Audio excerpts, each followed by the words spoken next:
পাহাড়ের ধারে সেই পুরনো পাইন বনটা নিয়ে গ্রামের সবাই ফিসফিস করত। সূর্য ডোবার পর সেখানে কেউ যায় না। রিয়াদ সাহস দেখিয়ে এক সন্ধ্যায় ঢুকে পড়ল বনের ভেতর। চারদিকে শুধু লম্বা পাইন গাছ আর অদ্ভুত নিস্তব্ধতা। হঠাৎ সে দেখল দূরে একটা হলুদ আলো জ্বলছে। সে ভাবল হয়তো কোনো কুটির, কিন্তু যত এগোয় আলোটা তত দূরে সরে যায়।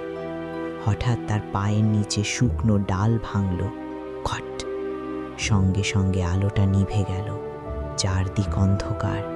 ঠিক তখনই তার কানের পাশে কেউ ফিসফিস করে বলল, তুমি এত দেরি করে এলে কেন?